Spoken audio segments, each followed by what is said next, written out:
Great. Yeah. Okay. I'm gonna turn myself off and then start broadcasting if everyone's good.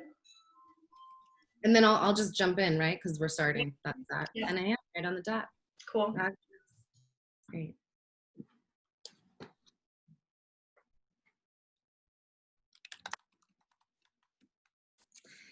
Hello, everyone. A very warm welcome to you all. My name is Madeline Hoak, she, her, hers. I'm an associate editor for CircusTalk, an adjunct professor of aerial arts at Pace University, a graduate student at New York University, designing a degree in circus studies. And I am your moderator for today's conversation, Allyship in the US circus industry. I'm joining you today from Brooklyn, New York, on the native lands of the Lenape and Canarsie peoples.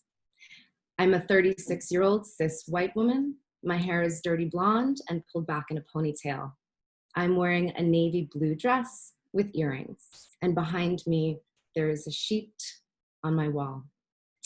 I would like to thank my team at CircusTalk for my accessibility needs for this event have been met. Welcome to our ASL interpreters. Brandon Kazan-Maddox is a light-skinned Black individual with they, them pronouns. Brown eyes, dark, full eyelashes, locked shoulder-length dark brown hair, and an athletic build. They are wearing a blue V-neck, 3/4 length sleeved shirt, and are one of the 2 American Sign Language interpreters for the performance. In the background of Brandon's video is a dark blue theatrical curtain. And Nora Joy Rodriguez, she, her, hers, is a hearing Afro-Latina American Sign Language interpreter born in New York and raised in the San Francisco Bay Area. She is fortunate to find a sense of home on both the East and West coasts. And the San Francisco Bay Area, forgive me, Olon Choctaw lands. I hope that was correct. Thanks to the support of the deaf and interpreting communities in Boston, DC, and the Bay, she has had the opportunity to grow as an interpreter and individual within these amazing communities. She believes language justice and language access are imperative to all social justice movements. Nora's accessibility needs have been met, and she's currently in San Miguel de Allende, Guanajuato, Mexico, indigenous lands of the Chicamicas. One of our interpreters will be visible at all times during our conversation. I am beyond honored to welcome our prestigious panelists who represent many facets of the US circus industry. I will very briefly introduce everyone. They will say a quick hello and more fully introduce themselves at the beginning of their individual presentations. Panelists, if you would unmute yourselves for just a moment and say a quick hello after your introduction. Joining us today are Kiebpoli Calnek, Artistic Director of Black Acrobat. Welcome, Kiebpoli. Thank you so much. Thank you. Amy Chen, independent circus art teacher and performer, currently working with Primrose Hill School and Bindlestiff Family Circus after school. Welcome, Amy. Oh, you're in the corner. Hello, Amy. Thank you so much for having me. Thank you. Good morning. Jamie Hodgson, Executive Director of the New England Center for Circus Arts, NECA. Hi, Jamie. Hi, thank you. Jennifer Miller, Artistic Director of Circus, Amak. Good morning. Good morning, hello. Tara Jacob, Executive Director, American Youth Circus Organization, ICO, and American Circus Educators Association, ACE. Hi, Jamie. Good morning. Excuse me. No worries. I glanced at the wrong name. Pardon me, Tara. And we have Dr. Stacy L. Maciasusi, Professor of English in the Humanities Department of North Country Community College. Hi, Stacy. Hi, everybody. Panelists, we're so delighted you are here. Please go ahead and mute yourselves again for the time being. I know our viewers and listeners are looking forward to hearing more about you. Welcome to our live audience on Zoom and Facebook. We are so pleased you are here. This is the 5th conversation in CircusTalk's Wake Up Call for Inclusion series, which is part of the Circus and Changing Realities 2020, a series of virtual dialogues about the future of circus. But this is the first series that we are streaming live. It is being recorded and will be published on CircusTalk to revisit or share. Audiences, just a little housekeeping. Here on Zoom, please use the chat function for comments and resources only, and post your questions for the panelists in the Q&A box. Those of you chiming in on Facebook, your questions will be relayed through Zoom, thanks to our founder, Andrea Jonas, who's with us behind the scenes. Finally, I would like to acknowledge Fiona Bradley, CircusTalk's social media and community manager, and Emily Holt, CircusTalk's journalism and marketing intern, who are also working behind the scenes to ensure the smoothest Zoom possible. As your moderator, I ask for your kindness and your patience if we encounter any technical glitches. There is a hurricane afoot here on the East Coast, so we will navigate that as best we can if it decides to participate in our conversation. As I prepared for this conversation today, I kept coming across words like disrupt, interrogate, agitate. These are not comfortable words. And yet this is the work we need to do and are doing. Today's topics, ideas, and stories may elicit discomfort or confusion. So I ask us all to recognize that this is a collective effort towards inclusion and equality. If and when mistakes are made, I encourage us to approach them as teaching and learning opportunities and to hold each other in kindness and generosity. I also need us to recognize that what we see here and do today is labor. It takes real time, effort, and emotion to bring these conversations to life. So I deeply thank everyone that has labored to make this conversation possible.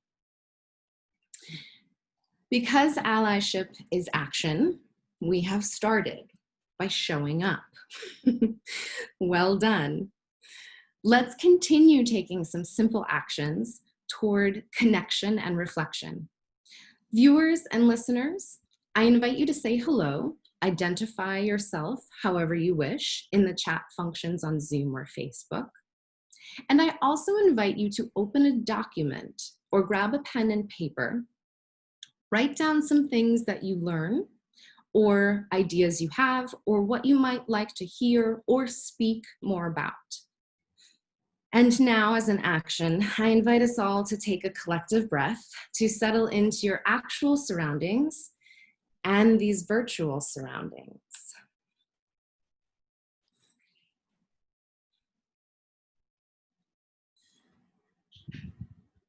Our panelists were asked to prepare a 5-minute presentation prompted by the question, how are you or your organization defining and activating allyship? We will hear these presentations and then move on into a group conversation and question and answer session. To begin, I would like to offer a statement from CircusTalk regarding allyship. As the concept of allyship is multifaceted, CircusTalk would like to highlight the principles we as an organization believe constitute the basis of allyship. We feel that the title of ally cannot be self-claimed. It must be bestowed upon people from the vantage point of marginalized populations and should not be given lightly. Allyship is an attitude, and more importantly, an action of support for marginalized peoples including, but not limited to, people of color, those in the LGBTQIA+ and disability communities. It begins with a process of recognizing one's own privilege and identifying the intersectionality and connectivity of identities. It means listening and learning about the needs of oppressed peoples, amplifying their voices, and standing up for the rights of people with less privilege. CircusTalk supports allyship and encourages the international circus community to take actionable steps to provide truly inclusive spaces for creation, education, and conversation. We are committed to bringing further awareness to inclusion, providing resources, and being a resource for those seeking support. In each of the 4 previous dialogues in this series, which I highly, highly encourage everyone to watch, they are astounding, allyship has been mentioned, but it is such an important facet to the social justice movement that it deserves its own focused conversation. As the CircusTalk team decided to center this conversation within the United States circus industry, to acknowledge where the Black Lives Matter movement began, take a little temperature check and see how we're doing and what more we can do. Without further ado, we will begin our presentations with Kiebpoli Calnek, Artistic Director of Black Acrobat. Other panelists, please turn off your videos and keep your microphones muted. Kiebpoli, you have the Zoom floor.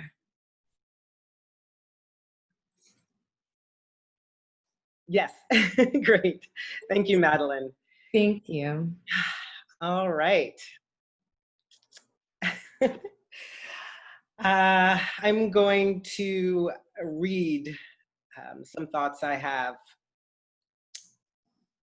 I'm going to preface this by saying that I wrote a very long essay and then rewrote it all this morning. So let's see what comes up. Thank you, Madeline, for inviting me onto the panel. Greetings to the other panelists. Thank you, Brandon and Nora. Thank you, CircusTalk, for hosting the Call for Inclusion series. Hi, everybody. It's good to be here. I am sitting in bright natural light in front of a gray wall. My name is Kiebpoli Calnek, and I am a light-skinned, Black, non-binary, trans-masculine, androgynous woman, using they, them, theirs pronouns. I am not disabled. My Black afro is styled in a head full of shoulder-length braided extensions that I fashioned into a top knot. I've got brown eyes and a goatee, no makeup or jewelry. I'm wearing a navy t-shirt that says decolonize in white cursive letters. Currently, I'm in Brooklyn, New York City, occupied Lenape land. My beloved social enterprise, Black Acrobat, is devoted to sharing thoughtful stories of the Black and brown diaspora and marginalized peoples. As founder and artistic director, my mission is one of training, visibility, and profound theatrical storytelling utilizing vertical height to support narrative depth. I'm gonna start my timer now.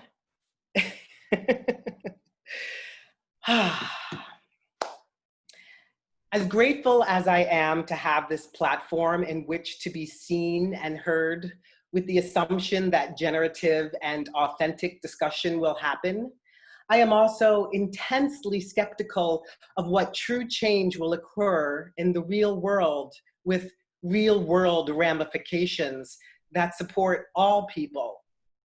People like Black trans women and fat people and sex workers and disabled people, immigrants and Asian people, and dark-skinned performers of all industries that don't fit neatly into census boxes and government forms. I'm enraged that it took the cold-blooded murder of yet another Black man for the world to step back from a global pandemic and focus on and fight injustices that have insidiously harmed the proper functioning of this country and has seeped into every industry, marketplace, and fiber of our day-to-day living. These issues have been prevalent for centuries, poisoning minds and creating schisms in our moral fabric and spiritual grounding. So I'll attempt to answer the questions posed. Allyship, or how to survive in a cis, het, white supremacist, patriarchal, capitalistic society. This presentation illustrates allyship in practical and personal ways, recognizing the inherent complexities of dismantling entire systems of disenfranchisement to build a better US circus industry and world. In my introduction, I self-identified as a Black non-binary woman. I'll add my sexuality, it's queer. So each of those labels can be called part of an underrepresented group. I have never been the desired aesthetic, especially in my premier artistic field, which is theater, unless a producer was trying an edgy concept or supporting obvious stereotypical tropes. There's a lot of inequity in the world and something needs to be done about it instead of remaining silent and fearful. I just read a fact that it takes only 10% of the population to create a tipping point of an unshakable belief to infect others with this thought. How wonderful if this unshakable belief is equality and care. When I self-identified ally, I came up with powerful friend. For this very panel, I was able to raise funds to provide access for our deaf community and provide work for our LGBTQ+ and BIPOC community. So I immediately realized that I am my own ally. I created Black Acrobat to be my face in this world, my helper, my producer, my bank account, my therapist. I've made it to be supportive of other Black acrobats with training, gigs, mentorship, work study opportunities, collaborations, chat, and big ups on social media. I was able to raise the ASL team fee in 48 hours because my allies came when I called. And I called in like a really quick, Instagram story post. It took 2 seconds. I'm terrified to be speaking live right now. This is not my wheelhouse. I'm only have 1 more minute and I haven't even scratched the surface of what I want to say. As I took 1 step into the circus world, I could see that it was going to be the same old European standards that I was engaging with and struggling with in theater. Black Acrobat was my visceral response. Everybody was going to know who was coming to dinner. I was shocked to find that what I thought the magic of circus really was, an art form built on individual genius and a platform to bring people together to express our humanity to the world in diverse, fringe, maverick, risk-taking ways, was actually only for certain people in very conventional ways. It's so boring. It's so boring. If circus is to be valued from a Eurocentric perspective, then we don't have the opportunity for more voices to be supported and heard. If we are community, then why are we not looking out for one another? The cognitive dissonance is anxiety provoking. So I control my own narrative. My dream for Black Acrobat is to have people of color creating, owning, controlling, and distributing their own content. We have to decolonize our minds and unlearn our internalized oppressions. We've all been fed the same lies, the same colonial imperious Kool-Aid. So we have to figure out if we're working for structural oppression or for systemic equality. I have so much more here about talking about fear, about how people are scared to speak up because they think that they won't get jobs or they're going to be labeled as difficult or get blacklisted. That has to stop. There has to be some sort of council where people can speak up and not be scared. We have to, those empowers need to stop having limiting beliefs that trap them and rely on things that they've used in the past. You know, fear that their funding is going to be taken away because there's a disabled lead, because your lead was a sex worker at some point in their lives. I have only been able to work once in my life in a space where I was surrounded by Black queer creatives across all spectrums, brown, indigenous, all kinds. And that was in the Bay Area with India Sky Davis, working with Topsy Turvy. I'm just gonna call them specifically out. There's many more. So I'm gonna wrap up by saying that no one's free until we're all free. Circus has to evolve with the times into an entity that is in right relationship. Because the less we're connected with the reality of what society looks like, the less visibility circus is going to have and the less relevance, because there's not going to be any diversity. So I really want our allies to step up in any way that they can, so we can witness one another. And what happens when we transform people's lives with this opening and universal consciousness. I'm going to end here. I have so much more to say. I look forward to the discussion and to hearing what the other panelists share. Thank you for your time.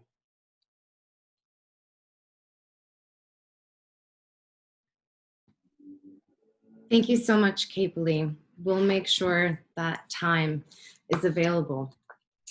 Next, we hear from Amy Chen, independent circus artist, or circus arts teacher and performer, currently working with Primrose Hill School and Bindlestiff Family Circus After School. Amy, I welcome you to turn your video on, unmute yourself, and take the stage. Thanks, Amy. Good morning, everyone. Thank you so much to Circus Talks, to our interpreters, and I would like to give a special thank you. Oh, can I be heard? I am frozen, I believe.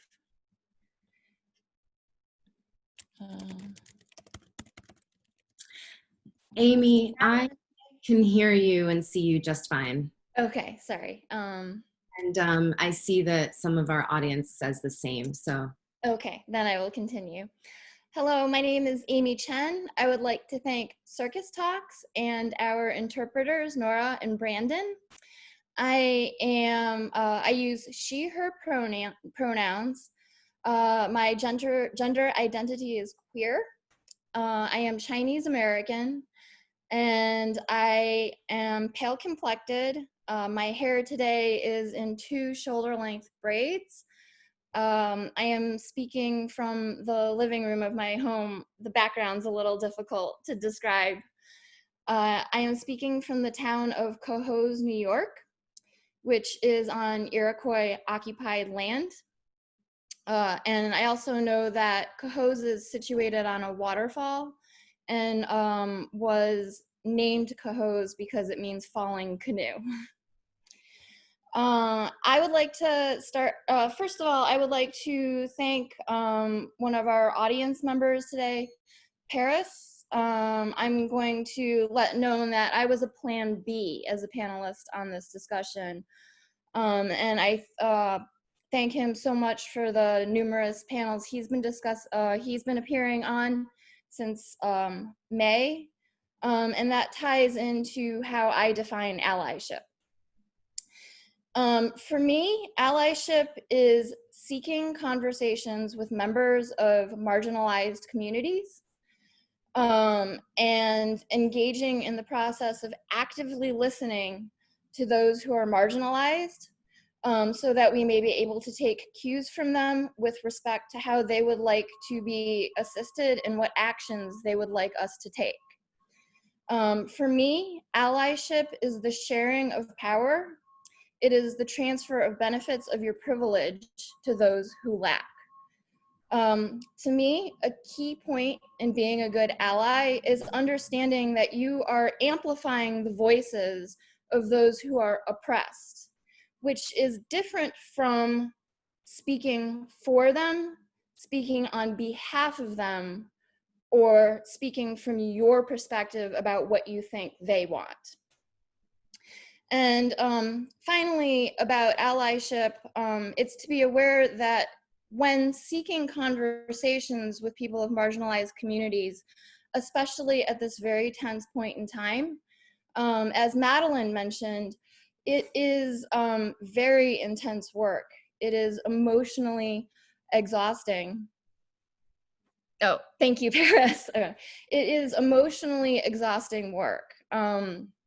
So to be checking in with the people that you are allies with to see when they would like you to pick up the torch.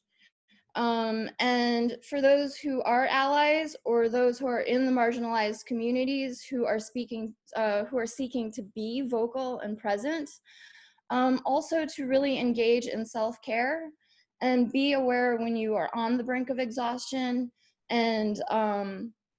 And I think Circus Talks is doing a wonderful thing because it makes me realize that there's a whole community of people who are supporting this movement and that I can call upon when I need assistance. As a circus performer and teacher, I have been slightly absent from the community. I began teaching circus arts in Chicago with Circus Team in the Edgewater neighborhood, which has a significant Black and refugee community. When I moved to New York City, I worked with the former Big Apple Circus's Circus After School program. And the program that was nearest and dearest to my heart, where I got to know Paris, was at the Point Community Development Corporation. And the centerpiece of their program is called Action. It is a youth social justice program. So starting at the age of 14, children in the Hunts Point community, it is a predominantly Black and brown community. It was in the poorest United States congressional district. They are led by adults to create projects and learn how to educate others about social justice. And it was very important to me to tie circus into the social justice program. Circus is something that is incredibly eye-catching. It's very unique. If you see somebody doing acrobatics, if you see somebody juggling, that tends to grab attention. And people want to get closer and they want to see what you're doing and ask questions about it. So at the Point, what we did is seek to unite the youth circus program with the social justice program, so that the circus program could be the eye-catching factor, and then we would pass the microphone to the Action program so that they would speak on social justice. What I am doing right now is I have moved to upstate New York, and I am renovating a very large old building. And my hopes is to turn it into a community center that is focused on youth arts and recreation and social justice. the town that I live in, the demographics are approximately representative of that across the nation. However, in the past few years, what I've realized is being able to have dialogues with people from marginalized community, in particular racial minorities and LGBT QIA+, they are not represented in local politics. They are not represented in community organizations, and oftentimes they are not present at community events. So I was having a very difficult time figuring out, how do I seek conversations with people to ask, what do they want this building to be? What are the services that they would like to see provided? What are activities that we should offer? And in learning to be a good ally, something that I learned is I needed to take it upon myself to signal to the community that I was seeking to be an ally. So things we've done in the past year are paint a Black Lives mural on the side of our building. And we have a 70-foot flagpole on the top of our building. And earlier this year, we put a pride flag up. And that was a bit of a risk in our community. Our community, I believe, is on the cusp of change. Younger families are moving in. There is more diversity. Conversations are starting to be had. But when I moved here 5 years ago, neighbors would joke that if my partner and I ever became tired of renovating a 20-year-old abandoned building, to run a pride flag up the flagpole and see how quickly the building gets burned down. So I also feel that part of being a good ally is being brave and standing up, is having the courage to stand up, not when it's easy, but especially when you know it's difficult. In addition to working on the castle, which I eventually hope will become an inclusive and diverse space for circus to be taught to young people and for shows to be made, as a teacher, I do seek to work with communities of color. This past year has been difficult. It has been a difficult year to be Chinese with the virus, with our nation's leadership. But in general, I was raised as what is called a model minority. As a Chinese American, I actually feel that in terms of academic and job opportunities, artistic opportunities, when I was growing up, the system was very much stacked for me, even more so than I think it was for white people, because I believe that that Asians were upheld as proof that the American dream can work. And that there was this narrative created that Asians work hard and they're good at academics, and then they can come to this country with nothing and they can succeed. And the horrible consequence of that was it sends the message to other minorities that if you're not succeeding like Asians do, then that's your fault. That's not the system's fault. And something that I really seek to do is just expose that that is complete garbage. But I feel it puts me in an interesting position to use the ways in which the system was stacked for me to be an ally, to be a powerful ally. So I do seek to work with communities of color. I currently work with Bindlestiff Family Circus After School in Hodgson, New York. Most of our students there, our student population is predominantly Black. And Bindlestiff Family Circus, from the top down, from their board of directors to their performers, to their teaching staff and their students, seeks diversity and inclusiveness. So that's very important to me.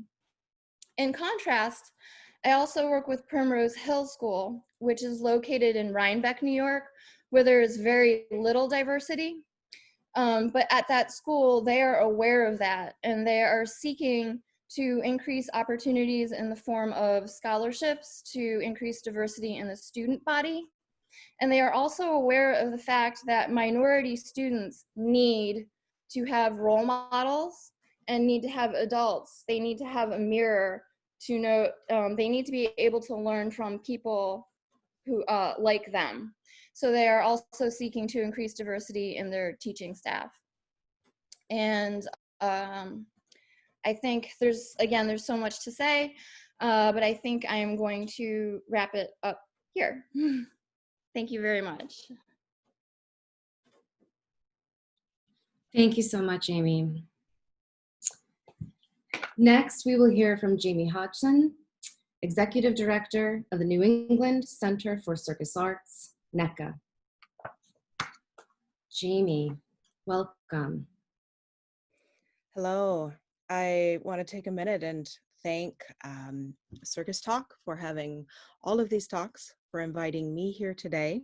I want to thank the panelists. I especially want to thank Amy and Kiebpoli, who spoke already, for the words that you shared. I'm very inspired by you already. A little bit about me. My name is Jamie Hodgson.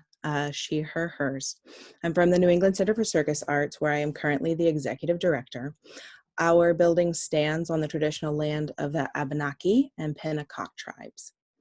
I am a 41-year-old cis white woman with a brown bob, tired eyes, black shirt, and tan sweater. I sit in front of a dark blue wall with a window and a print of Nina Simone behind me.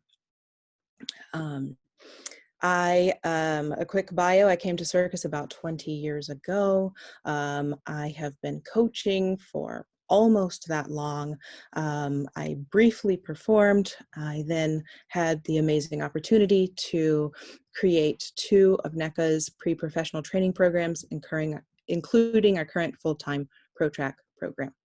I've had the privilege of overseeing NECA for 3 years now, which has given me an amazing opportunity to engage with our mission and strategize about all the ways that we can do better. So I believe that allyship is actively listening, actively supporting, and providing opportunities, and then getting out of the way. In these discussions, I'll admit it is I want to be brief because I want to make sure that I allot as much time as possible for the people who are in marginalized communities. I want to hear more about what you have to say. But I also realize that I do have, I want to acknowledge my own unearned privileges. And I'd like to commit to using my position, both in society and the position that I'm currently holding at NECA, to amplify voices, to create opportunities for marginalized groups, and to learn, engage, and continue to do better. It's intimidating, and it's intimidating because you don't want to get it wrong, but you can't jump in and get it right away. So I am committing to getting it wrong, learning and doing better for myself and for our organization. I'm very proud that our organization is actively engaging in the hard conversations, and that all of our staff is really deeply committed to doing better, to being better allies for marginalized communities. So thank you to the NECA staff. For NECA, it's really apparent to me and to us that there's many levels to being an ally. There's ensuring that our organization is inclusive and promoting diversity, which in and of itself has lots of layers, and the work there is never done. Then there's becoming an active ally and engaging in social justice. We have learned in our discussions as of late that if we skip to offering scholarships and creating opportunities, that we may miss opportunities to engage with additional people. If we skip to promotion of our students and performers in marginalized groups without a foundation that feels actively and sustainably inclusive, we run an even higher risk of unintentionally doing something that might make someone feel undervalued or like our actions are performative. So we are taking our time and being very intentional about the steps that we're taking to move forward. And we are absolutely in a privileged position to be able to do that, to be able to dig deep and pull in a variety of resources in order to make that possible.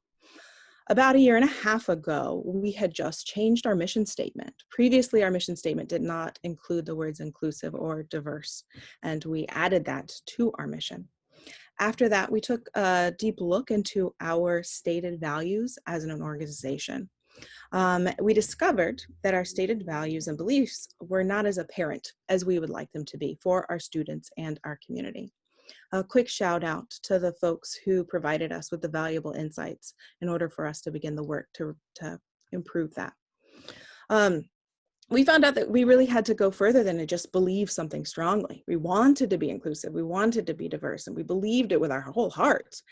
And we didn't always have the actions to back it up. And somebody coming in off the street couldn't always know the conversations that were happening behind closed doors, not on a management level. So since then, we've been doing a lot of work to review our internal processes for bias and try and root out any unintentional ways that we might have been putting up barriers to inclusion. We've been having frank discussions about past practices and making improvements. But all of that is really what you should do to just be a good organization in general. All of that, I think, is just part of the work of being ethical. More recently, as we look to really engage deeper in our work to be allies, these are some of the things that we are doing. As I share these, we're very open. In fact, would be very grateful for any thoughts anyone has as we look to additional ways to take action. But here's what we've been up to. While we're closed, we took an opportunity while staff were not actually on staff to offer them paid hours for their own use in anti-racism education. We provided suggestions and resources, and we were really clear that this was separate than their work at NECA. This was really us investing in our staff in ways that they could find the resources that they were inspired to learn more about. We now have bi-weekly staff discussion forums as an opportunity to get together and discuss these resources and to help each other to engage in allyship. It is a closed group and the conversations are private so that people can really have an opportunity to be vulnerable and to really share their learning curve, their feedback for NECA in general, and ways that we can help each other to improve. I have asked our staff, and again, this is while everybody has been off because of COVID, if there's any way that NECA could help them as individuals, if they had any barriers towards actions they wanted to take as individuals in allyship, and how could NECA invest in that, and how could we help them remove the barriers to make that possible. I want to briefly acknowledge that NECA, we are in a town that is very diverse in the LGBTQ community. And we are very inclusive of people with various disabilities in the community. However, we are in a tiny town in Vermont that is not very racially diverse. And we have identified that as a town, we've identified that as an organization. And add to that, we are aware of how Eurocentric some of our offerings can be. And so we are really looking to have the difficult conversations and figure out how we can diversify and make our programs more accessible to people on a much broader scope than we can in our local community. I think with our professional training programs, it's a really great opportunity for us to do that. So in our professional training program, we are adding curriculum, including the history of racism in American circus and racism and bias in contemporary circus practices. We will also be offering inclusion and diversity workshops for our students, which we had not done before. So this will give our students an opportunity to examine their own bias and to learn more about systemic racism, prejudice, stereotypes, oppression, and privilege. So we will So that is for ProTrack. Another thing that we'll be doing for ProTrack is we are working to raise funds for additional scholarships. But we realized that just by saying that we're here and we're available wasn't enough, because a lot of people don't necessarily see themselves at NECA. A lot of people in marginalized communities don't see themselves at NECA. A lot of our promotional material is really white, cis, and even at times heteronormative. So we want to make it as clear to the national circus community that we are an inclusive organization as it feels like when you actually get there. So one of the initiatives that we are drafting up right now is to create a Come Try NECA Circus Week for social circus organizations throughout the country. We would provide a free week of programming that is with our ProTrack coaches. So it is our professional level of programming. It would be free, and it would be specifically reached out by invitation to social circus groups in marginalized communities. And then we would, our hope is to also raise funding to cover travel as well, so that we can basically throw a big circus party for anyone who wants to come, and they can get a sense of whether or not they would want to continue, whether or not they can see themselves at NECA.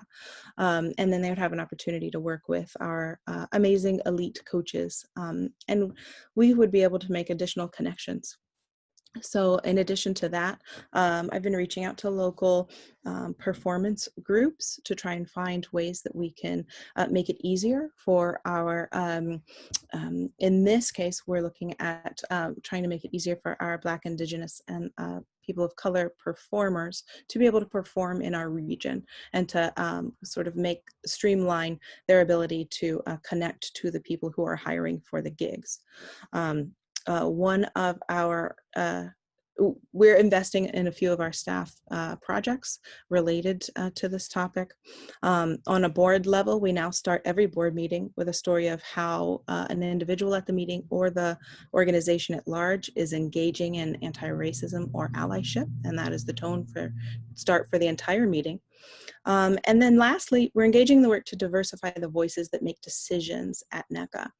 Right now, and for several years, it's really been like the three of us doing way, way too many jobs. So as we look to share the workload with a larger group of people at NECA, we're really trying to elevate additional voices and to diversify the number of people that are able to make decisions about what NECA offers, how it offers it, and who's included in those discussions.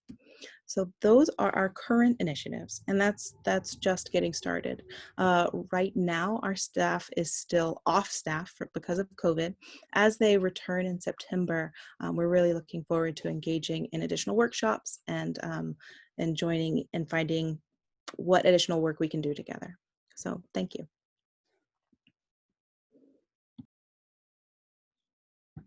Thank you so much, Jamie. We are halfway through our presentations. Please take a moment to breathe, jot down any notes or thoughts that you have. Take a little stretch, and we are going to continue in just a moment.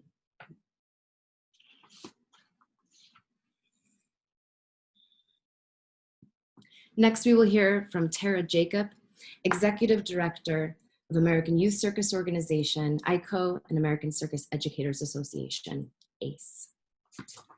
Tara, thanks for being here.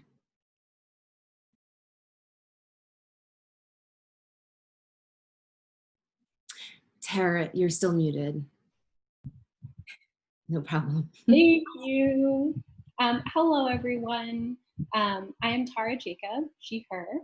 I am the Executive Director of the American Youth Circus Organization, ICO, and the American Circus Educators Association. We're a nonprofit. I'm currently in Western Massachusetts, in a town which is in the traditional territory of the Nipmuc people. For a visual description, I am a white woman. I am in my early 30s. I have long dark hair in a braid and I'm wearing a purple t-shirt. I'm seated with a blue wall behind me and some art with fish on it and a door. A little bit about me. I've been doing circus since I was a teenager. and I've been with a few different schools and organizations, including NECA, Show Circus Studio here in Western Massachusetts, and the National Circus Center in the UK. I myself have taught circus to all ages for over 10 years, and I'm still a current circus educator in addition to my position at ICO-ACE. My accessibility needs have been met, thank you. And I also want to thank CircusTalk for putting this together, and the other panelists here today, and the interpreters. Thank you, everyone. So moving on to talking about ICO-ACE as an organization and our current approach to allyship. The recent moment has really been a wake-up call for us at ICO-ACE, and we're really looking at what we can do responsibly and long-term to bring about change and to act in allyship. We're hoping to address big picture issues and steadily and impactfully. And it's slow work because, especially as an organization with a very small staff and a small budget, but we are really committed for the long haul at this point. And we know that we are definitely poised to be able to help enact some change because of our network, which is wide enough to connect a lot of these dots. Our mission as a nonprofit is to promote the participation of youth in circus arts and support circus educators. We focus on circus arts education, but we're not a direct service organization. We don't work directly providing that circus education.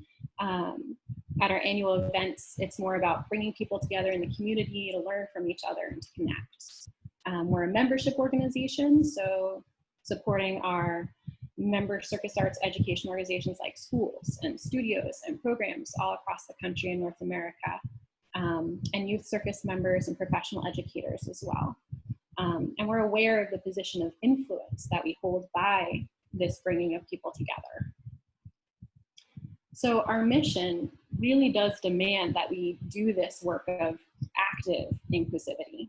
Because when we say circus youth and circus educators, there's an implicit all, right?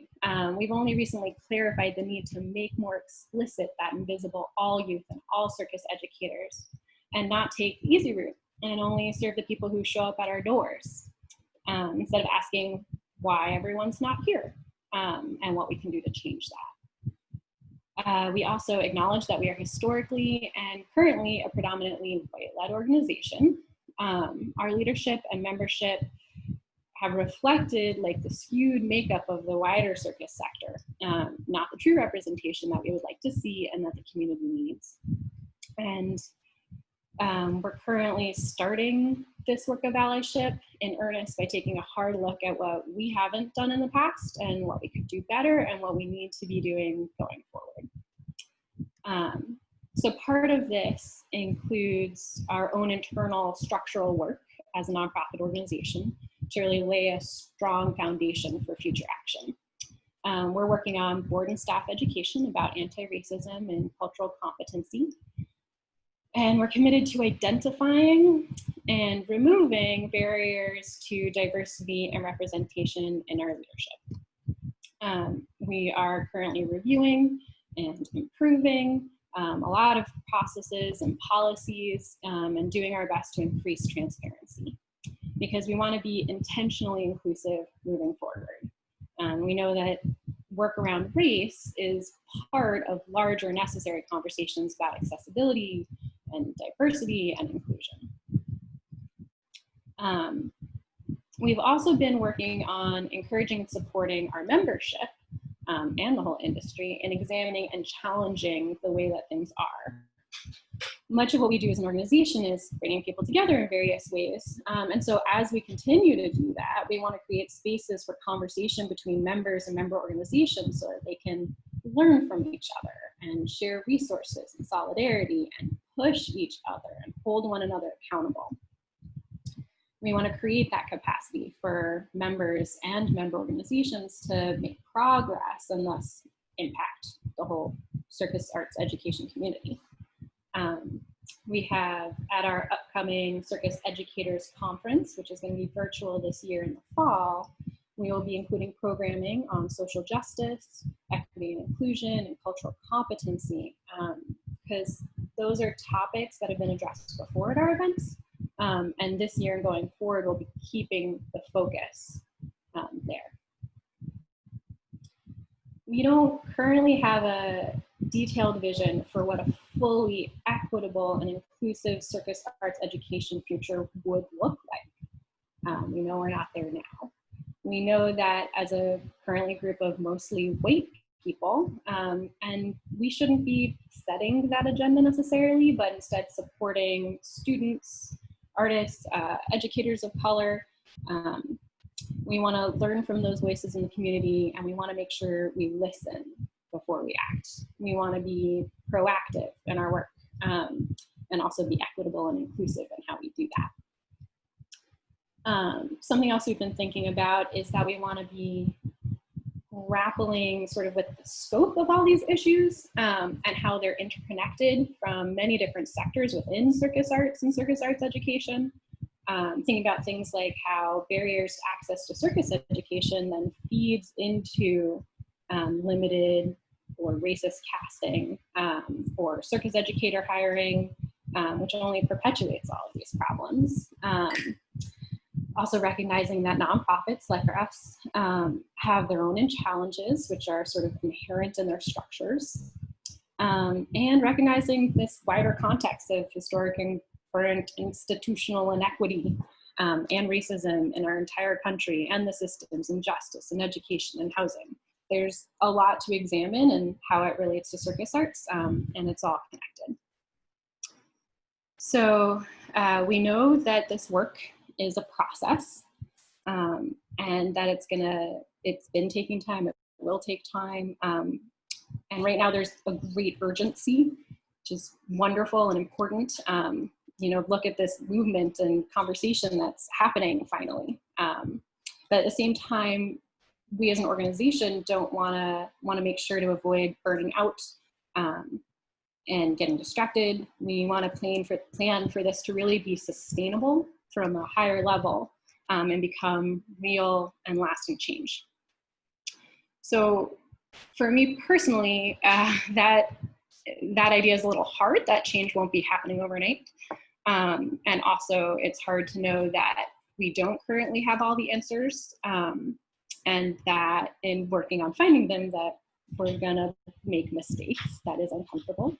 But at the same time, it has been recently really wonderful to see so many folks who are connected to our organization and the whole community jumping into figuring out this work, and like getting the whole community going in the right direction. And conversations like this today are part of how we get where we need to be. So I'm very glad to be here, and thank you very much.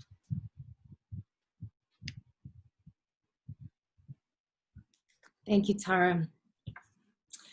Next, we will hear from Dr. Stacy L. Messiasusi, Professor of English at North Country Community College. Welcome, Stacy. Welcome, everyone.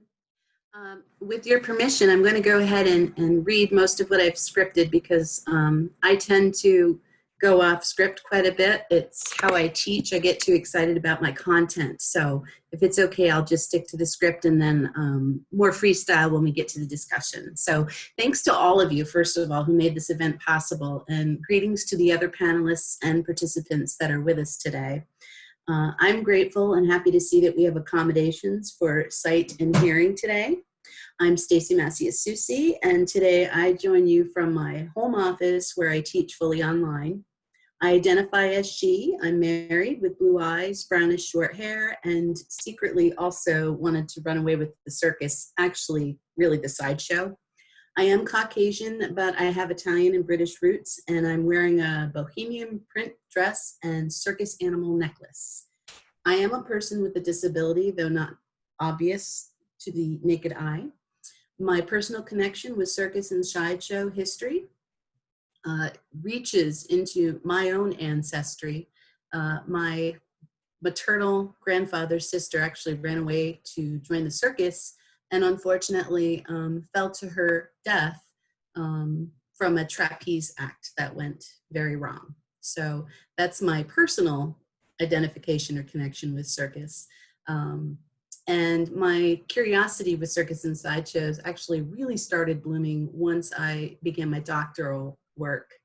I taught at North Country Community College in upstate New York for 20 years, nestled in the Adirondack region of upstate New York and right near the Native American Akwesasne Mohawk territory. So like many of the other panelists, we are housed and nestled next to a region of indigenous peoples. And it's fabulous because unfortunately, like many of the other panelists, we are a predominantly white region. And yeah, it's a lot different than my experiences in traveling around the world and even going to school in Albany, New York at St. Rose. We had a lot more diversity. So it's been a sort of a culture shock to come back into that non-diverse region. I am a professor of English and have taught courses that reflect the intersection of disability studies and performance of sideshow and circus artists. My focus on scholarship has been centered on the gaze construct as a reciprocal event that evokes interaction between the spectacle and the spectator. And my research has taken me to Coney Island, where I conducted interviews with Matt Frazier of the famed American Horror Story Season 4 Freak Show, and Jason Black, AKA the Black Scorpion. Matt was born with a phocomelia, which means that because his mother was taking the thalidomide drug, which was common in the 60s for morning sickness, he was actually born with flipper-like arm and hand features. And much like Stanley Barrett, the traditional sideshow performer, he's taken on that seal boy persona. Jason Black has ectodactyly, and it means that the hands and feet are often lobster-like in formation. It's a genetic disorder. And Grady Stiles' family, I won't mention Grady Stiles because there's controversy around that, but his family actually continued in the sideshow world, exhibiting bodies of difference as well. And so we have these modern day performers that are continuing the tradition of sideshow, but they're spinning it in a more modern way and including disability studies and social awareness issues. So I also was able to facilitate their speaking engagements at the PCA Pop Cultural Association conference in our circus and sideshow panels. We had discussed the educational value of these arts and how we can look at disability studies through the lens of circus and sideshow arts. Matt also visited our tiny little college in upstate New York and interacted with my class of students in a circus and sideshow history course I taught, and gave us a presentation, answered really interesting questions, and my students just really loved having Matt here. And it showed me that there is a place for and an interest in these art forms, especially in the academe world. I also interviewed Todd Robbins, wonderful sideshow talker, performer, and also a historian and a scholar, who provided narratives and examples of what we can learn about ourselves by viewing traditional sideshow performances. Much of his research and my research is culminated in a book I created. I do have the title of that, but I'm not here to self-promote. So if anyone's interested in that, I'm happy to share that with you. But what I'm really proud of is the most recent publication that my students and I engaged in together. And really that's what we want as educators, is for our students to succeed beyond us and to build upon the work that we've begun, the cultural work, the social awareness issues and disability studies. And we wrote an article entitled Disability Studies in Higher Education, Student-Centered Collaborative Model in the Community College Humanities Review. And my students and I grappled with issues of social agency, cultural acceptance, represented works in film, documentary, and media, as we use this reciprocal gaze construct to consider things like the irony of actors that are being hired to play people with disabilities who don't actually have obvious physical disabilities, but instead we have prosthetics to sort of maim or create the illusion of a disability. And that was something interesting that the students picked up on that I hadn't really thought too much about in my research, that why can't we employ actors and actresses who actually have physical disabilities, who are trained actors and actresses, rather than creating prosthetics like they did in American Horror Story, wonderful series. But it was interesting that they chose to have Evan Peters wear prosthetic lobster claws when someone like Jason Black, perhaps, who has done some acting and performance theater, who could have probably played the role just as well. So whether taking a tour of Cirque du Soleil in Montreal, Canada, or and viewing their wonderful curios, Cabinet of Curiosities, or attending a Ringling Brothers Barnum and Bailey circus, especially the last one in New York City. History, language, music, drama, physics, and biology are all elements of these arts. So there is such room for academic inquiry in this art form, in both art forms. I especially do love the sideshows, which really force us to recognize bits of ourselves in how we view these performances of bodily difference, hopefully creating in all of us a kind of collective identity as human beings who seek to promote themselves and their artistry. And I would like to share a quote from one of my students from this paper that we just published. I love this quote, and I think it's sort of like quintessential for any circus or sideshow educator. She says, and this is Sierra Willett, quote, "Disability is not the same as inability and shouldn't be seen as so by society. People like Matt Frazier make beautiful art and contribute to society despite the conditions they are put in or born into. To move forward on helping fight the stigma on disability, further education on disability should be pursued by schools," end quote. So if our students are telling us that, yes, we're ready, we're interested, we're motivated, we're socially aware, then let's add more circus arts and sideshow education in the classroom. So I look forward to answering any questions that folks have about how to integrate circus and sideshow into the traditional higher education classroom. So I work with the big kids, whereas most of you get to work with the little people, they're little ones. But working with adults is also very interesting because the circus and sideshow sort of brings out a little bit of the inner child in all of us. The idea to run away with something so big and beautiful is romantic.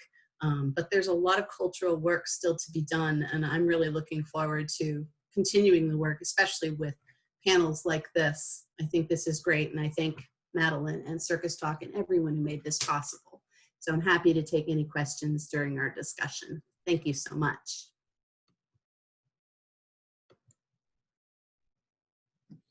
Thank you, Stacy. To close out our presentations, we will hear from Jennifer Miller, Artistic Director of Circus Amak. Hi, Jennifer. Hello, thank you. Thank you for having me. I'm so excited to be here. Let me do my introductions and then expand on my thanks a little bit. Jennifer Miller, my pronouns are she, her, and they. I am very comfortable in the category of woman, and I stand by it. I stand in it in solidarity with this group of people that have been oppressed by rampant misogyny for centuries. And I love being part of keeping an expansive view of that category. Now, before I go on about that, let me go back to my description. I'm 5'2", okay, 5'1". I have shoulder-length dark hair. I'm a white Jewish woman. I have a beard. I'm cisgender, genderqueer. So that plays into this description. So I love being part of an expansive view of the category of woman.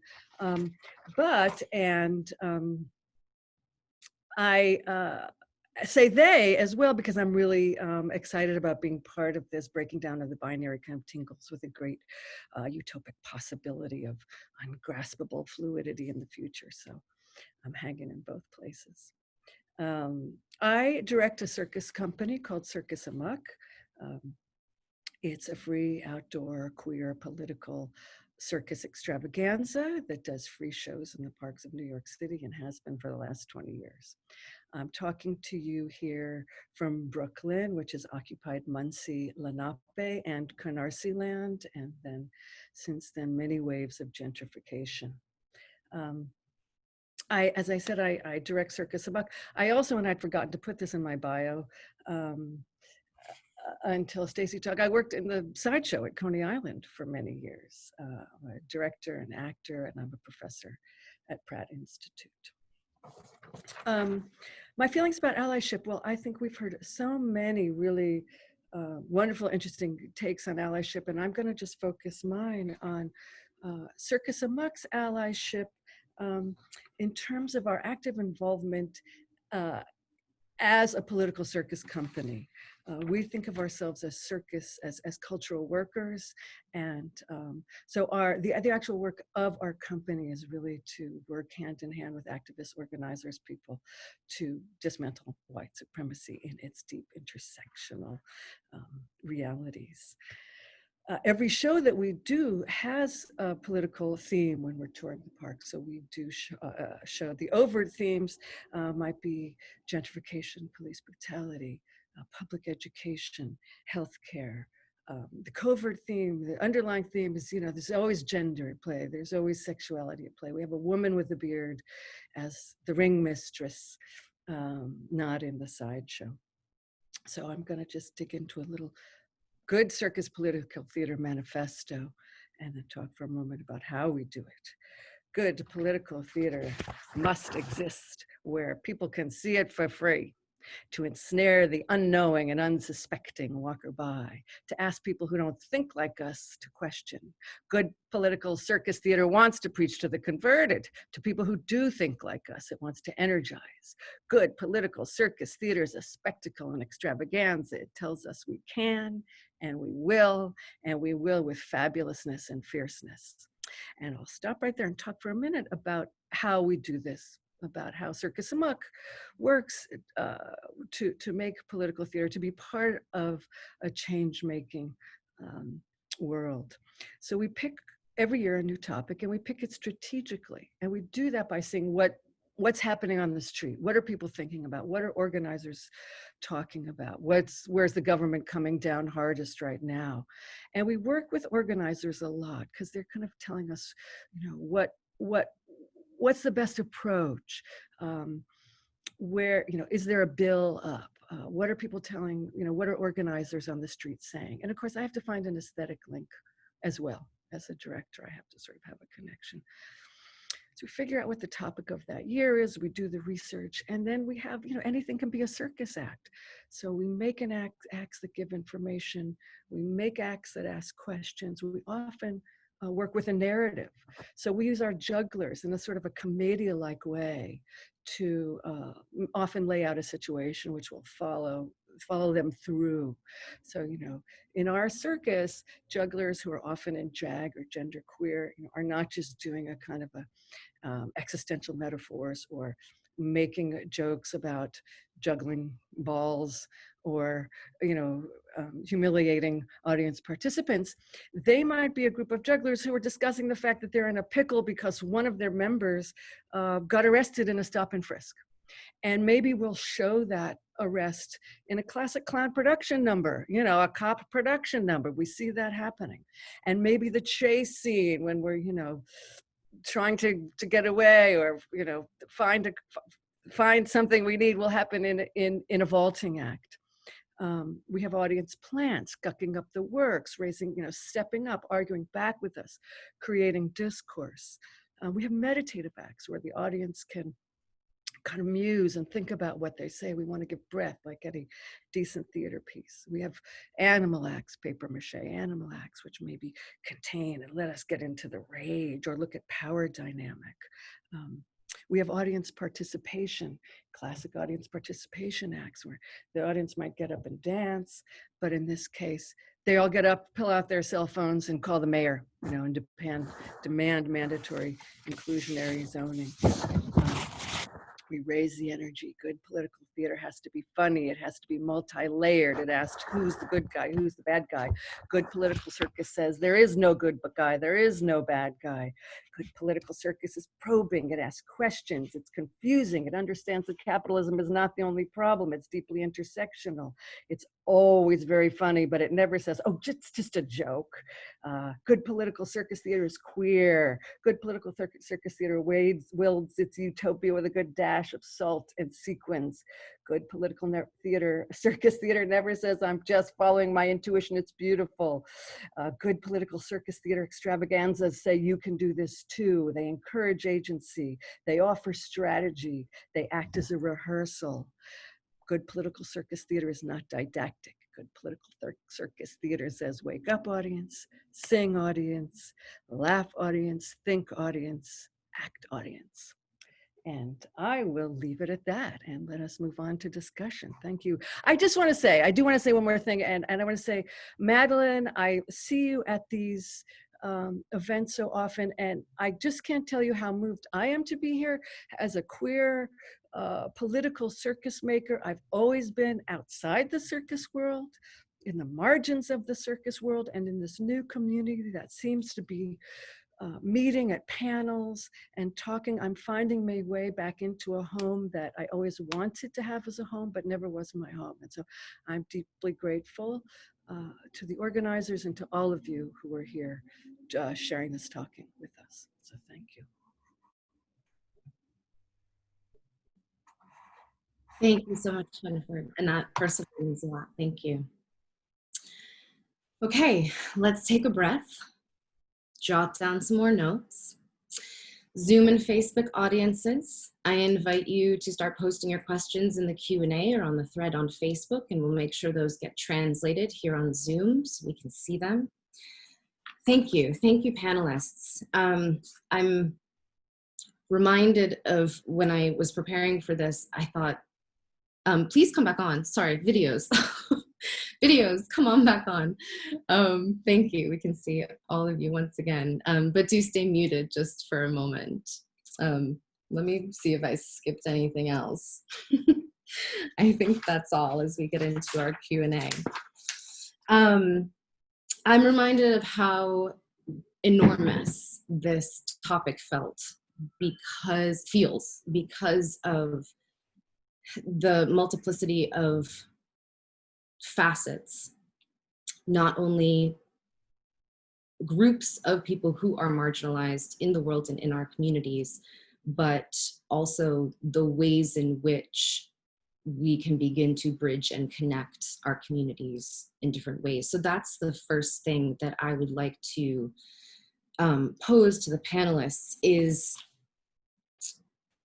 there's this idea that we need to reach out. We need to signal, as Amy said, to communities as allies that we are here. And Tara, you said, white people shouldn't be setting the agenda, speaking of your own organization. Jennifer, you mentioned working with organizers. Kiebpoli, this cognitive dissonance between an image of what circus is, and this has been talked about in past panels of this inclusive home, and yet it's not actually happening, and also in the greater world. And Stacy, academia being a place that can connect and unite people and learn. So I'm hoping that we can discuss that bridge, that disconnect that has happened in so many ways, and also what the real, tangible, actionable things are that we can be doing to signal to communities, to asking for help where is needed. How do we do this in your experience?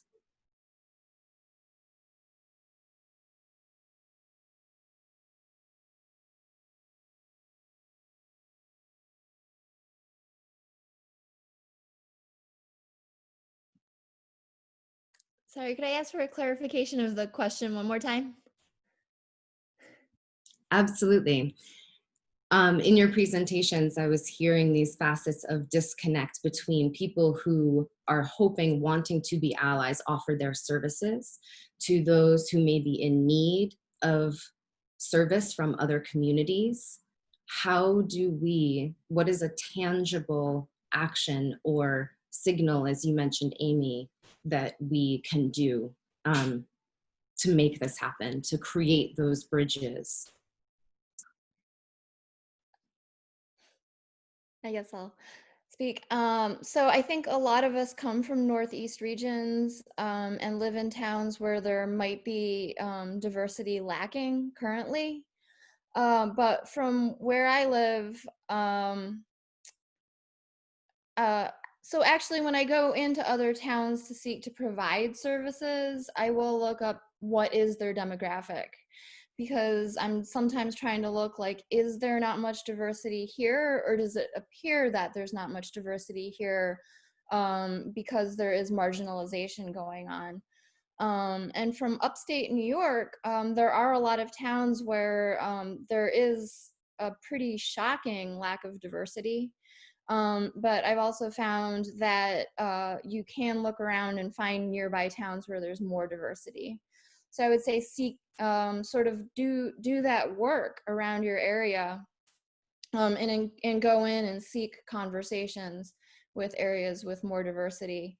And I know that's something that I've been hearing from other panel discussions that I've been thinking a lot about, is that when seeking to be a good ally, people who are members of marginalized communities with reason may be distrustful, particularly where an organization is predominantly white, or particularly where it is like I'm going to use the stereotype of a straight white male who might try to enter like work in a community of color and say, like, this is what I want to do.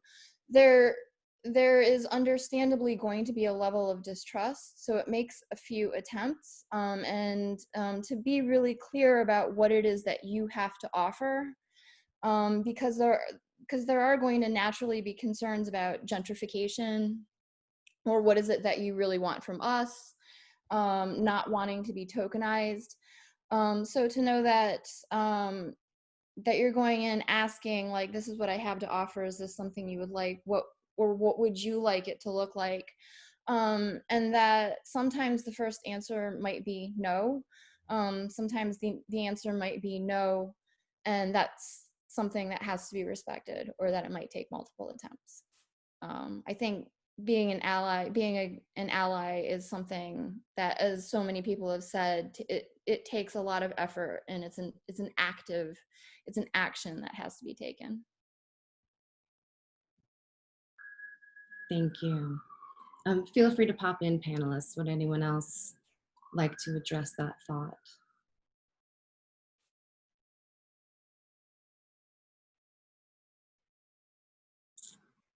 So we have a question. Oh, Kiebpoli. Yeah, I just wanted to, thanks, Madeline.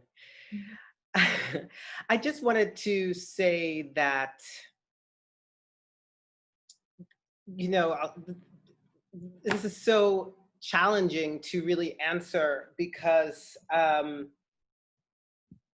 myself, because I tend to be self-sufficient. I have reached out to allies of all types, and the people who get back to me are people of marginalized communities. And so it's wonderful to hear that people want to help, people want to reach out, people are trying to build these bridges. But then when I ask for help in surviving in this world, I don't get it. I don't get it. And then I get stipulations, and there's a lot of what do you say? Like, oh, there's a scholarship for marginalized communities, but do I have transportation to get there?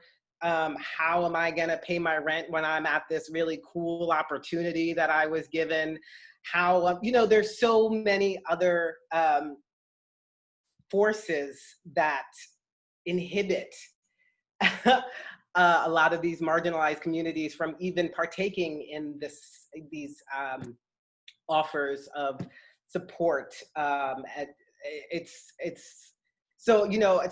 just frustrating, I guess, is what I'm trying to say. And I really want to be really positive and say, like, oh, thank you so much. I'm so glad there's so many people out here ready to help. But this isn't new. This isn't new.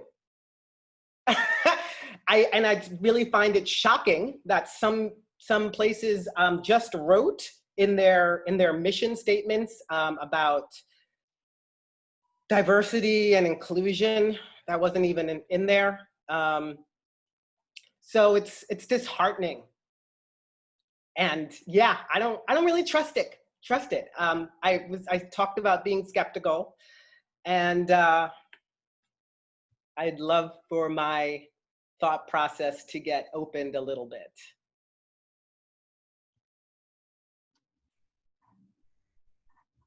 Jennifer. Oh, I just want to say, you know, I hear you, and I so much have that old school, and you know, fuck it, we just have to do it ourselves. And of course, not everybody wants to do, you know, not everybody wants to make the circus. A lot of people want to be in the circus. A lot, you know, dancers want to dance. They don't all, you know, nobody wants to raise the money and but I just continue. I mean, I can't imagine there ever being a place in a like a mainstream circus for me as a juggler, you know, as a genderqueer juggler. So yeah, it's hard to imagine like the leap from, you know, from the words inclusion and diversity.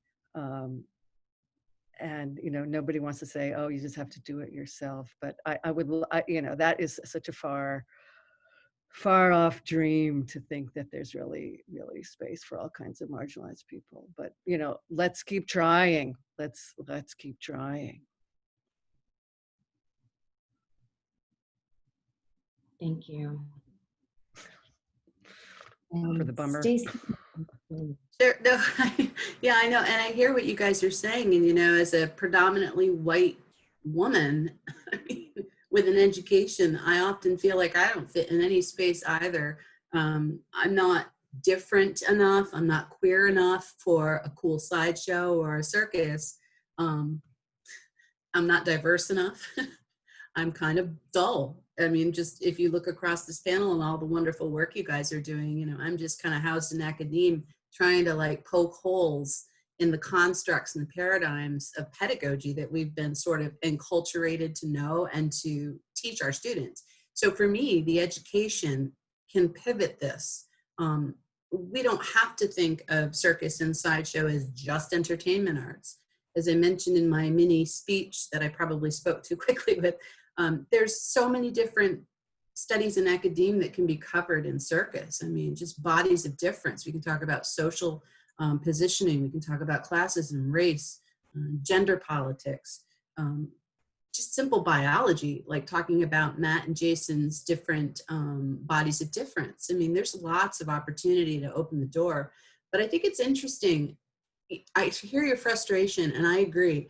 I think that if we could educate people more, then I don't think that we would have as much disparity in these kinds of, you know, engagements. Specifically, I'm thinking about the ugly laws of Chicago in the 1880s. For those of you that don't know, we actually on the books, not sure if it's still on the books right now, we had it on the books that if you were maimed or deformed or different bodied in any way, you were to be fined or put into jail or a workhouse. And that was in the States, not abroad, not in some third world country. That was in the US. And we also participated in the eugenics movement. Those are really very real things that if we don't go back through and look at the history of these things, we're doomed to repeat them, which is why we see the race issues constantly resurging. We never really deal with it. We talk about it, but you know, I hear your frustration. We need more place for this. We need more discussion. And so my hope is that we can bring in the world of academia more and partner with sideshow and circus to really open the doors so people can really feel like they have a home. You know, this should be home for people. You can't find it anywhere else. It should be in the circus or the sideshow. So.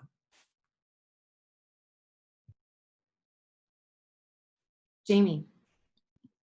Thank you. I'll be really brief. I just want to thank Kiebpoli for the points that you brought up. And one of the things that I'm finding challenging is exactly what Madeline you're pointing to. So a good example is in our history, things that we have done is we've actually provided full scholarships and lodging for up and coming performers of in our professional program for people of color and in marginalized communities.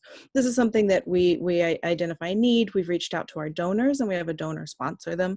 And we've done that for years, but we haven't really told anyone that we do that. Another thing we've done is we've gotten NEA grants in order to be able to offer artist and residency programs. Most recently for an absolutely amazing show that is a performer who has disabilities and is also they, them pronouns, and it's an amazing, or at least the little bits that I've seen of the show, called A Singular They. So these are things that we're already doing and have already been really important to us, but we haven't been talking about the fact that we're doing them enough, and we haven't been doing enough of them, if that makes sense. So we're trying to figure out how to bridge that gap. I'm trying to figure out how to share that we are doing things like this, but I don't want to be performative. I don't want to put the people that we are sponsoring on the spot and make them feel like we are tokenizing them. I want to do the work. I want to make it so that we are providing them with the funds. We are providing them with housing if needed. We are getting them in the space and doing the circus with them. But I want to make sure that we're not making them feel put on the spot in ways that takes away from the initiative that we're actually trying to accomplish. But what we've done is we've also shot ourselves in the foot, because we do provide, we do attempt to provide opportunities that people don't know that we're providing. So how do we find that balance of letting the community know that we actually do have ways to help bring people here? We actively want to engage and have engaged people in marginalized communities that are doing circus that doesn't fit the norm, and that that is something that we have been able to do for years. But we, like I said, we don't want to make it seem performative in and of itself. So how do we find that balance of letting the broader circus community know that these are initiatives that have been ongoing and are available to more people, without coming across as, especially given the fact that our leadership, we are all Caucasian, we all are all white, and we don't want to come across as like white saviorism and that kind of thing. I know that one of the things that we have to do is diversify our leadership. We have to do that, and that's an ongoing process, and it's an active process in order to make that happen. But in the interim, as we do that, we are really trying to figure out how to bridge that gap. So thank you. Thank you, Jamie. I'd like to read a question from our Q&A. Oh, Jennifer, would you like to jump in before we? I was just going to jump in. First of all, I don't mean to be a bummer. I tend to be optimist, but and I think that it's really important not to be afraid of the efforts that people are making towards inclusion and towards equity, that there will be, missteps along the way, but that, like, we're also so afraid of being shut down or saying something wrong, like keep giving money, keep, supporting marginalized performers.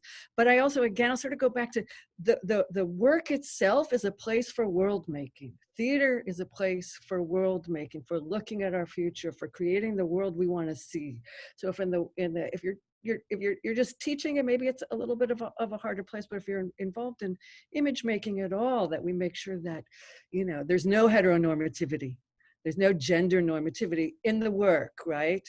That we have a anti-racist agenda in the work, in representation, that we're not pulling from any old racist circus tropes. And I think that really, in my case, that would really help. Like, I could imagine going to a training, but then it's like, there's all the pretty skinny white girls, getting lifted, and me. So it's got to be both in who we give opportunity to and what the work itself looks like.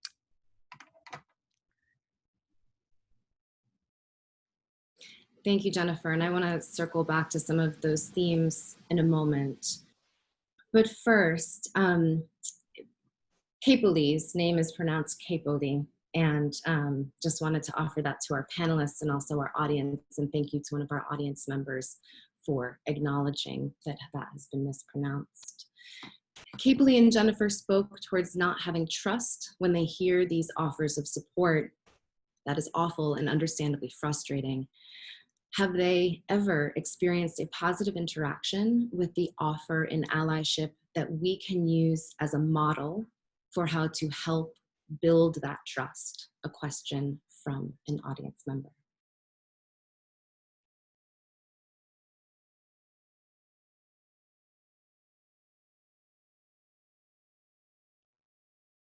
Hey. I've been talking a lot, so you. It's all good, Jennifer. Really honored to be on this panel with you.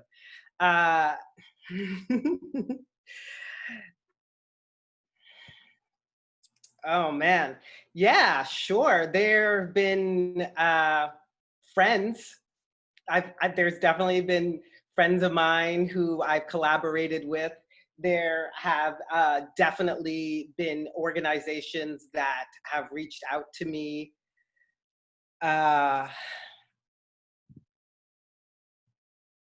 to combat this phenomenon. And I am so sorry. I get really emotionally charged by these issues, and I actually can't even really remember the question. Am I supposed to be asking, have I ever worked with an organization that has been inclusive? Is that the question? I'll reread from the Sorry. no problem. Have they ever experienced a positive interaction with the offer and allyship that we can use as a model for how to help build that trust?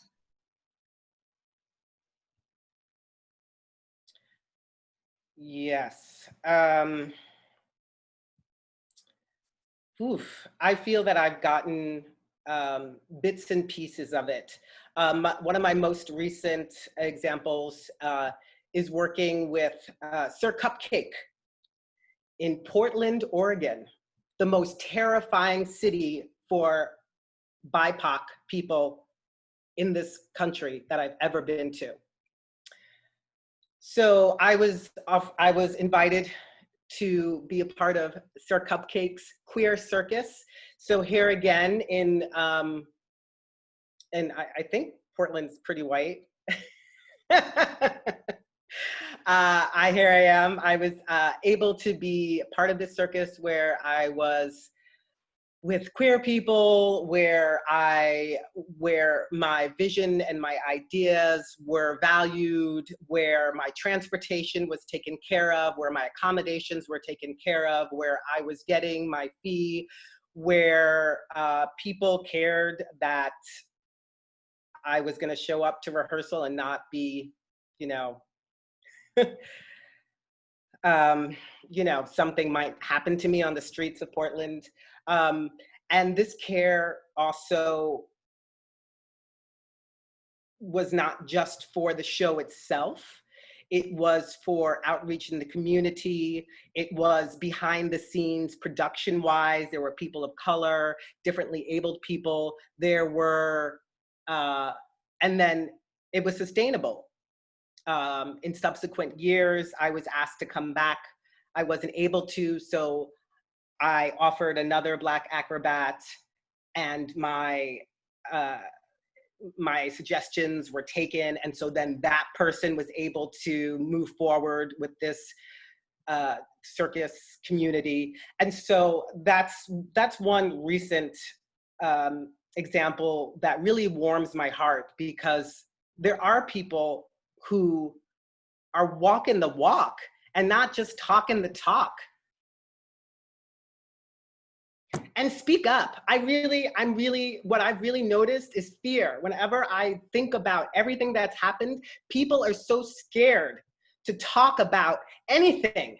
Talk about sexual abuse happening in the circus, talking about racial abuse, talking about discriminatory practices, talking about all of this stuff. We need to speak up about it, and then we need to find our media. Who are my allies who are in the media? Who's writing a review on my show so that there is a legacy of seeing people of color or differently abled people or what have you, all these underrepresented communities? We're here. We are doing the work. Show us to the world with media. So as other people have said, and I've told you, Madeline, I am very happy to see you on panels and long tables and writing articles and moderating things. You know, there needs to be more voices and more media and a legacy to be built, because we used to have power and then it kind of like went away. And I want to bring it back.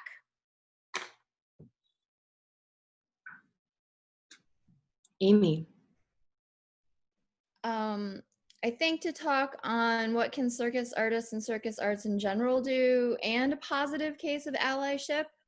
When I was teaching in Hunts Point in the South Bronx with the teen circus program, my colleagues, Paris and Polly, who I know are in the panel today, worked again with partnering with the social justice program and uniting those two programs so that our performances were also political theater. And these were youth education programs, so it was empowering students with using art to get their message across.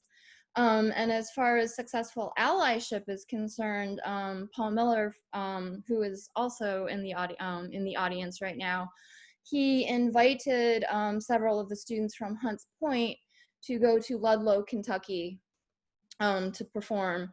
And for the students that got invited, that was their first paid gig. And that was bridging communities that would not otherwise meet together to come together and put a show. And also, I know that there were lasting friendships connected at that performance. So that's been my experience in terms of what can circus artists do, and have I experienced positive allyship.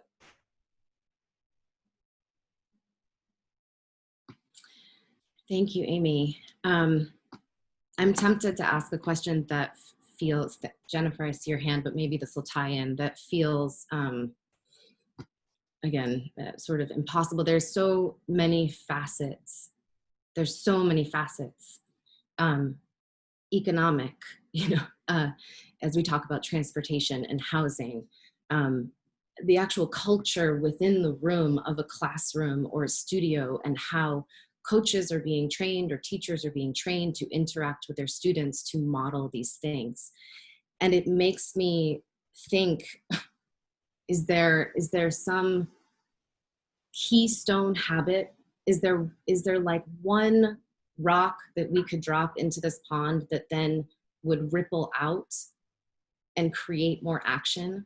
And Jennifer, I'm a little reminded of, in late October, there was the Contemporary Circus event around that book signing and everything, that I don't remember what the question was, but you said, ask us what we need. And that struck me. It's so simple. You know, I don't remember what prefaced that, but it's just such a simple question. Is that it? Is that the pebble that gets dropped in the pond? Is there a singular pebble that could ever ripple and create the change and the actual actions that we are looking for? Well, I'll jump in. I right now can't think of a single pebble that we need. I think change making is a process that is deeply interwoven from all kinds of areas. You know, I think of myself as a political theater maker, as a cultural worker, but we need, I remember what I was thinking when you asked that question, because we still thought we were going to do a circus this right now. We'd be in rehearsal right now. Damn Rona. Money, you know, we needed money. How do we move the money? When I think of allyship, I have sort of two interesting experiences. One is, of course, the wonderful Bindlestiffs, my downstairs neighbors here in this building, and we grew up together, who invited me. I did two virtual things. One I did was their Renegade show, and I felt sort of wonderful, and there was enough queerness and enough social justice around me. And another was the IJA Renegade show, which I thought would be really fun. And there I was being invited back into the juggler world where I hadn't been. And I'm telling you, every act had a penis or an allusion to a penis in it. So like I had been invited in, you know, I felt comfortable and welcome, but the content of the material was so alienating to me That again, it's like that wasn't about inclusion, that wasn't about equity, but that was about the culture of the work that people are making. So we just have to approach it. And as someone said, you know, Paul said in the comments here, traditional circus is built on exploitation and capitalism. So we have such a history to dig ourselves out from under. But it's also a popular theater form. It's also been a cheaper theater form. It's been a theater form that served, you know, people who didn't have a lot of money. And so from that, you know, we have a good start, but there really is a lot to untangle. The last thing I'll say, a simple thing about inclusion and diversity is you got to get your numbers up. It's so uncomfortable to be 2 out of 17. You know, it's got to be 10 at least out of 17. You got to have a fucking cohort. You got to have some, because, you know, I'm not going to have a lot in common with the one other queer person. I need to have a bunch to find my solidarity with.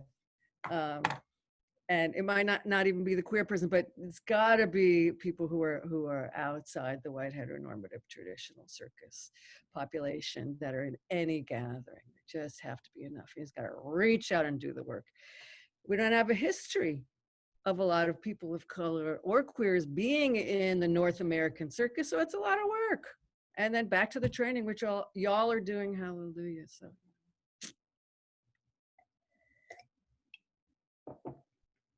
Thank you, Jennifer. A question from our Q&A. What concrete steps can we take to make the leap from speaking and being understood by people who hold beliefs similar to ours to those whose system of beliefs are both middle and far distanced from ours? And I'll be happy to read that again. Or we can see it in the Q&A, yeah. What concrete steps can we take to make the leap from speaking and being understood by people who hold beliefs similar to ours to those whose system of beliefs are both middle and far distanced from ours? Amy. Okay. I think what I've been hearing a lot is that active listening is needed, especially where it comes to people with different beliefs than we have. And to understand that these are not easy conversations to have. They are going to be messy, they're going to be emotional. And I think a lot of people have mentioned mistakes will be made. When somebody you are conversing with, and people have said mistakes will be made, and own up to the mistakes that you made, and continue to try active listening. What I would say about people with beliefs that are far distanced from our own, I'm going to say that we are living in a time right now where there are people whose beliefs are so distanced from those that I believe build a more inclusive and helpful society, that I think there are some times where those conversations cannot be had, and where people refuse to be inclusive, where people refuse to drop their isms, where people insist on being homophobic, where people insist on being racist, do not continue to engage. It is a waste of energy and time that could be put into working towards a solution and uplifting ourselves. I do believe that when you have somebody who refuses to be inclusive, they need to be removed from the community in order to support the people who need it.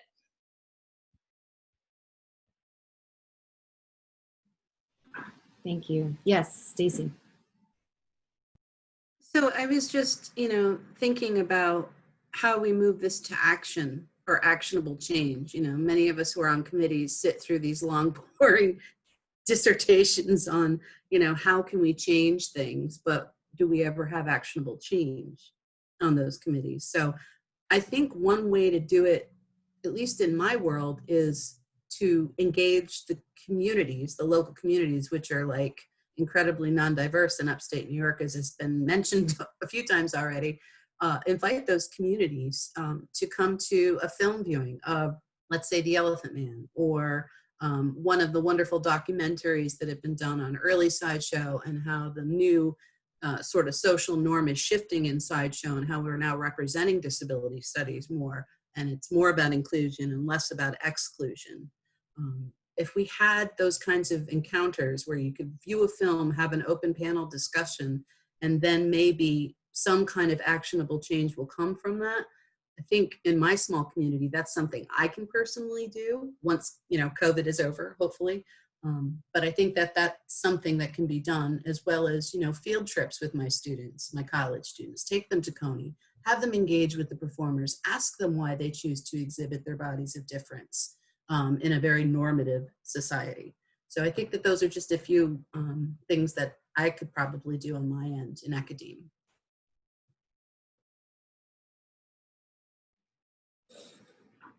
I want to pose a question. We've been talking about history and these traditions that we have in traditional circus, and how in the US and around the world, circus as a performative medium exists. And the US has such a deep history of exploitation of people woven into what is also a beautiful history. And in another panel, another panelist described it as the trappings of tradition. And I believe someone else may have used that word here too.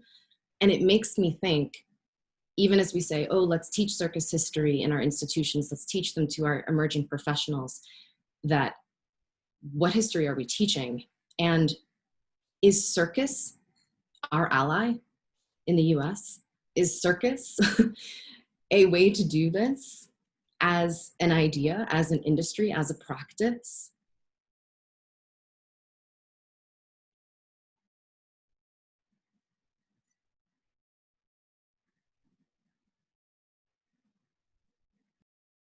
Stacy, yeah. Sorry, I don't mean to dominate, but I was just thinking about, you know, it can be. And like you said, there were exploitative moments in circus and in sideshow, heavily exploitative. Think of the minstrel shows of vaudeville. Come on, I mean, that's obviously exploitative. But what we've seen is the shift in social awareness in circuses now. We're seeing more diverse elements being woven into things like Cirque du Soleil and other circus venues. And sideshow has shifted in terms of the exploitative. And even then, during our history of sideshow, one could argue that it was a way for individuals with bodies of difference to make money. They held their own social agency in most cases, not all. There were some that were more exploited by their management, as well as animals that were abused by early circuses. But a lot of that has shifted now. There's these amazing things that have been implemented to change that to fit where we're going culturally in terms of our social evolution, hopefully. So yes, there's some seedy elements of circus and sideshow that are seated in lack of diversity, lack of inclusion, lack of disability studies and awareness. But I think we're seeing that shift take place, even though it is long, hard, arduous work. I think we're starting to see those buds shifting just a little bit, so that, you know, people can exhibit themselves. It's their choice. They're not being made to do it. They love their bodies and they want to share that with others. I don't know if I answered anything, but that's where I'm at. Thank you. And I love Jennifer. I just have to say, I love you, Jennifer. I'm kind of in awe right now. Oh, well, thank you. I would just like to say about the history of sideshow, we do think that people can make their living. They had an opportunity to make their living. But for me, I feel that the power that the sideshow had to create these abject categories, these categories of discrimination far overweighs the one or two small groups of people that actually got to make their living. And even when I was working in the sideshow, I knew that I was doing sort of a radical, transgressive feminist act in there, and part of the new sideshow movement. At the same time, the banner was still hanging out outside, so everybody that walked by saw a banner for a bearded woman in the sideshow and felt terrified, felt stigmatized, understood they were, you know, being freakified. So I just need, you know, in allegiance with this project, wherein I just want to keep that history present, and really that we understand how horrific it was in supporting a heteronormative. The sideshow came up in the States along with the ugly laws, actually. So as people were being discriminated against legally and couldn't find work, this was a place that they could find work. So, and of course, you know, the horrific discrimination of putting Black people on display as wild savages, or putting whole communities of people on as, you know, as subhuman animals to look at. So I just want to emphasize that when we're digging out that history, we have some deep digging to do, and that really did slide over into the circus as well, with its highly exoticized use of the fetishizing of the other. You know, that every act, yes, maybe was international, but we really did sort of create these very stereotypic pictures, and, you know, and maybe making these communities, family that came from a far off land as strong, allowed us to think of them as only strong, right? So I think as we decolonize circus, we need to work actively against historic imagery in circus and sideshow.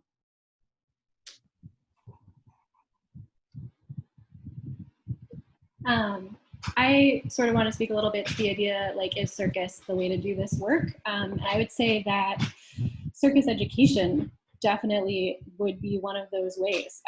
We've been talking a lot about circus as a performance medium, as theater, as a way to reach people, but also doing circus and learning circus together. Circus education, you know, you get physical health, social health, emotional health, people coming together, students, both youth and adults, to like collaborate and express themselves and learn how to work together. And those are skills and community building that is definitely applicable across the board, and supports further work in the entire society, in my opinion. As long as we're doing it in a responsible way, in a thoughtful way, and making sure that it's accessible and available and inclusive to everyone. Thank you. Yes. So Jamie, is that a hand? I just want to tag on to what Tara said, that yes, circus has to, otherwise circus will become irrelevant. We have to. Every industry has to. We have to. Just want to add that.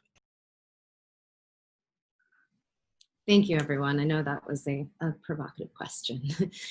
We do need to start wrapping things up, but before that happens, I specifically want to invite Jamie and Tara. As organizations, you mentioned you want to hear from people, so please put some contact information in the chat, and if we could make sure that that gets copied to the Facebook thread, so audience members watching there can see that contact information. Audiences, I invite you to continue to post resources or thoughts. I realize I neglected at the beginning of the Q&A to mention that CircusTalk has generously offered to have a follow-up article that I requested, knowing that there is more to talk about and this conversation needs to continue, that I have piles of questions here in front of me. And also we have not addressed all of the things that have been posted in the Q&A in terms of terminology that we're using here today, representation within our labs and organizations, and what more circus can be doing within our communities and how that's connected to larger social scenes. But before we technically wrap up, I want to ask if the panelists have any questions for each other that we could address at this time.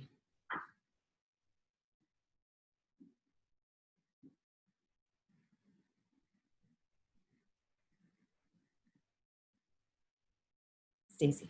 I was just going to ask Jennifer if she would be willing to consider, once COVID's over, coming to the North Country. We're border on the Canada border there, so we're pretty far up north, but you know, if we paid you for an engagement, would you come and do some sideshow history with us, sort of like what Matt did, but then bring it into the 21st century and trouble it a little bit. Love to. And I'm getting a little of my COVID escape way up in northern Vermont. So, or we'll do it on the internet. We'll do it on the internet. Two things. One thing I just posted, can you put us in a breakout room afterwards so we can chit chat? And the other is, I just want to thank everybody for all of your great work. It was really inspiring to me to hear all of this reevaluation of mission, of, you know, putting education, anti-racist stuff on a syllabus of a circus education is so brilliant. And so you've really you know, given me great energy for moving forward in this incredible moment of insurrection.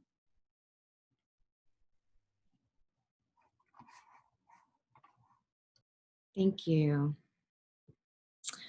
I had a quick question. I'm wondering for the other panelists and, you know, these organizations, do you all have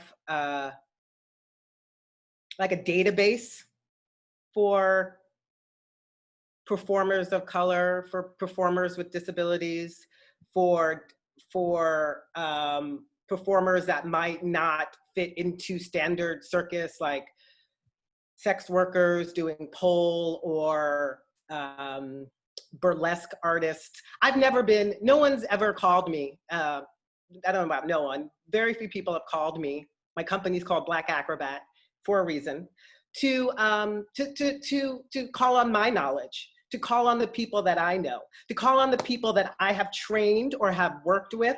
I am 10 years as Black Acrobat, and I'm 20 years as Kiebpoli Calnek in SAG-AFTRA, in Actors Equity. I'm a professional. I know a lot of stuff. I'm a, you know, whatever. I can talk about my CV someplace else, but I really don't, I've never really heard from people, and I just don't know. This is why I'm really concerned about what's really happening, because just very quick, and I know we're wrapping up, I went to I was in New Orleans.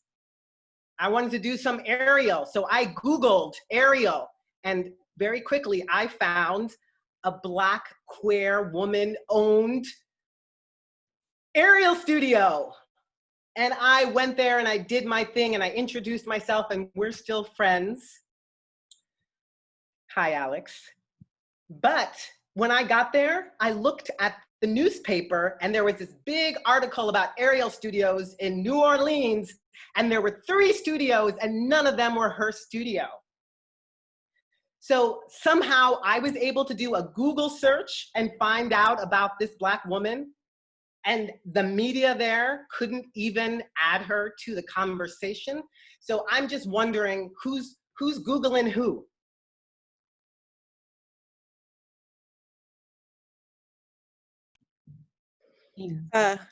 Kiebpoli, I was going to ask in the breakout room afterwards, but I'd rather do it publicly. I would love to talk if you'd be willing. I would love to hear more about the work that you're doing if you have time.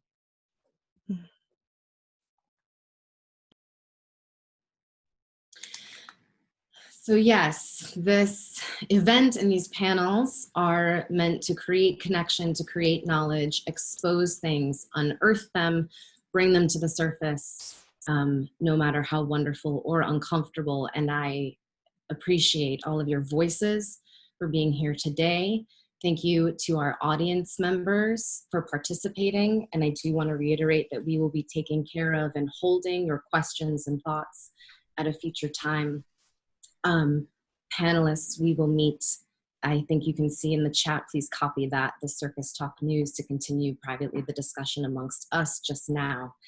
But for the sake of time, as we are getting on 2 hours for this discussion, barely a beginning, I want to thank Kiebpoli, Amy, Jamie, Tara, Stacy, and Jennifer for their time and wisdom. I'd like to personally thank Andrea Jonas and Kim Campbell founder and chief editor of CircusTalk, respectively, and for making space for much needed conversation in the global circus community. I also personally want to thank Forge NYC for some consultation and support and resources that were offered to me in preparation for today's conversation. The wake-up call for inclusion is CircusTalk's response to the equality crisis in America. Those of you who may not know, CircusTalk is an inclusive, independent, and international online network for the circus industry. CircusTalk's mission is to create a level playing field for the industry and democratize access to information. If you haven't, CircusTalk invites you to subscribe today at circustalk.com. Audiences, keep your eye out for that follow-up article. And action, action, action. We have to physically do things. We have to physically show up, physically ask questions. Now I'm going to get emotionally flustered, as we've all been at some moment. So how can you take the notes from this conversation? How can you take the things you learned today and turn them into useful, powerful actions based on your own recognized privileges? I am your moderator, Madeline Hoak. Continue to take care of yourselves and mostly take care of each other. Thank you so much for your time. Panelists, please unmute yourselves and we will wave and say goodbye because Zoom endings are weird. So let's have a robust and cacophonous ending to the Thank you, Madeline. Thank you so much. Everybody. Thanks, everybody. Thanks, everybody, for their work. Wonderful, wonderful. Thank you.